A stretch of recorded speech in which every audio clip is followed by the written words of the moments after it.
नमस्कार, आप सभी का स्वागत है। मैं हूं आपके साथ सुरक्षा दस्तगी। आप देख रहे हैं आरजी न्यूज। आरजी न्यूज में आपका स्वागत है।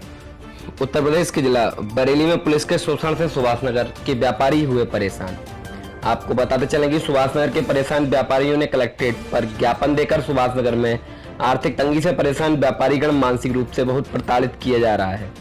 मंगलवार को जिलाधिकारी कार्यालय को दिया ज्ञापन दुकानबंदी को लेकर बहुत परेशान है। पुलिस प्रशासन क्षेत्रवासियों अमानवीय व्यवहार कर रही है, जैसे गाली गलौज करना, मुकदमा दर्ज कराने की धमकी देती है। दुकान व्यापारियों का कहना है कि अब कहीं भी संगठित व्यापारी निकलता है, सबसे पहले मुख्य बाजार को बंद कराया जाता है।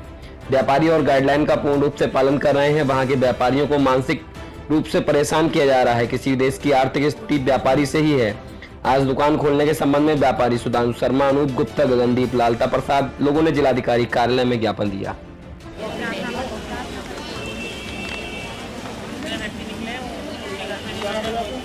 सर, मेरा नाम सुधांशु शर्मा है। मैं सुभाषनगर क्षेत्र से आया हूँ। हम लोग की समस्या ये है, सुभाषनगर को, ये मेन कॉपी है, ये सुभाषनगर क्षेत्र को लगातार जो है कंटेनमेंट जोन बनाया जा रहा है। विगत मार्च से लेकर अब तक हम लोगों को पुलिस द्वारा अधिकतम प्रताड़ित करा जा रहा है।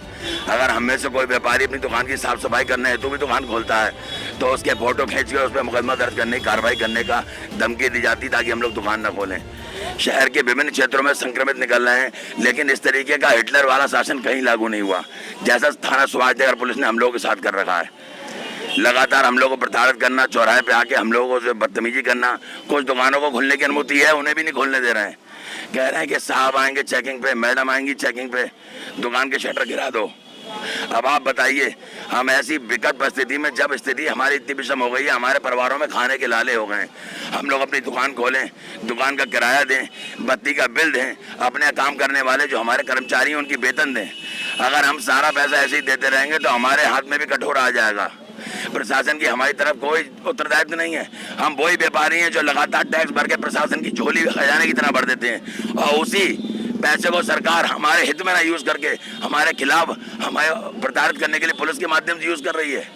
पुलिस जगह जगह बैठ के हम लोग के चालान करने की धमकी देती है। पुलिस हमारे क्षेत्र में जगह जगह बल्ली लगा देती है।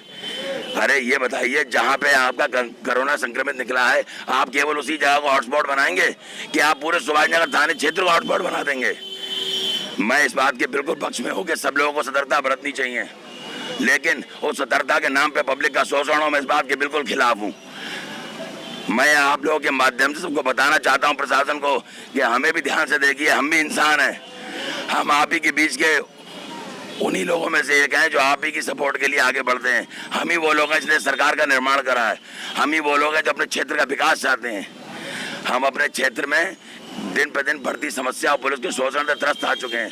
हम में से कुछ व्यापारी की हालत ऐसी खराब हो गई है कि उन पर लगातार लोन वाले भाइयों के फोन आते हैं कि आपकी लोन की किस्तें ड्यू हो गई हैं, किस्त दो वरना आपके संग बुरा हो जाएगा। अधिकतर लोगों के घर पे फोन आ रहे हैं कि अपने बच्चों की फीस जमा करो वरना आपके बच्चों का नाम काट दिया जाएगा।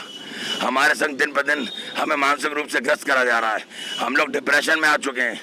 अब ऐसा ना हो कल को हम लोग अपने जीवन की इस लीला को ही समाप्त कर दें, क्योंकि हम बहुत ज़्यादा परेशान और प्रताड़ित हो चुके हैं। हमारा सहयोग करने के लिए प्रशासन बिल्कुल नहीं आ रहा। हम मध्यवर्गीय लोग हैं, ना किसी से भीख मांग सकते हैं ना किसी को दे सकते हैं। हम अपने आप में पिस के रह गए हैं। इज्जत की खातिर हाथ फैलाने में हमें बहुत संकोच होता है, लेकिन हमारी तरफ देखना हमारी सरकार का उत्तरदायी है। ये सरकार हमेशा मिडिल क्लास के वोट बैंक से बनती है, लेकिन उसके बनने के बाद में इस मिडिल क्लास को ही भूल जाती है। याद रहते हैं तो केवल उद्योगपति या बिल्कुल निचले लेवल का तबका।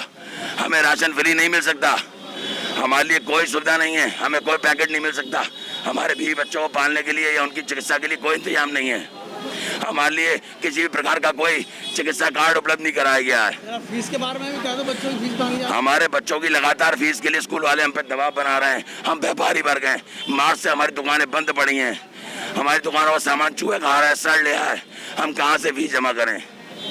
सरकार फीस पे कोई